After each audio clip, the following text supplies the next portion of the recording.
আসসালামু আলাইকুম ওয়া রাহমাতুল্লাহ। আল্লাহ তাআলা কোরআনের মধ্যে পরিশ্রম ও কাজের ব্যাপারে কি বলেছেন? কোরআনে আল্লাহ তাআলা পরিশ্রম ও কাজের গুরুত্ব সম্পর্কে স্পষ্টভাবে নির্দেশনা দিয়েছে। ইসলামের কাজকে শুধু উপার্জনের মাধ্যমে হিসেবে নয়, বরং এটি ইবাদতের অংশ হিসেবে গণ্য করা হয়েছে। নাম্বার 1, পরিশ্রমের ফল লাভ করা।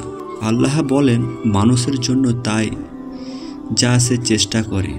এই আয়াত থেকে বোঝা যায় যে মানুষের প্রচেষ্টা পরিশ্রমের উপর তার সাফল্য নির্ভর করে।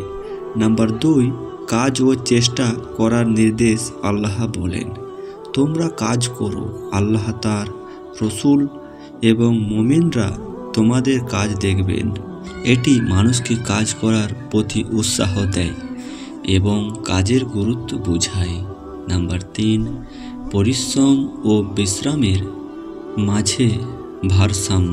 আল্লাহ বলেন, আর আমি দিনকে জীবিকা উপার্জনের সময় করেছি। এটি নির্দেশ করে যে কাজের জন্য একটি নির্দিষ্ট সময় নির্ধারিত আছে এবং মানুষকে তার সময় সঠিকভাবে কাজে লাগাতে হবে। নাম্বার 4, পরিশ্রমের মাধ্যমে নিজের জীবন পরিবর্তন করা। আল্লাহ বলেন, আল্লাহ কোনো সম্প্রদায়ের অবস্থান ততক্ষণ পর্যন্ত পরিবর্তন করেন না যতক্ষণ না তার নিজেদের অবস্থান পরিবর্তন করে।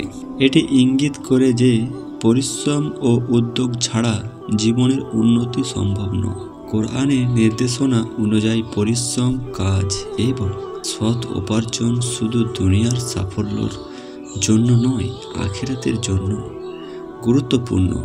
ইসলাম মানুষের কাজকে ইবাদতের মর্যাদা দিয়েছে, যদি তা হালাল পন্থায় এবং উত্তম উদ্দেশ্যে করা হয়।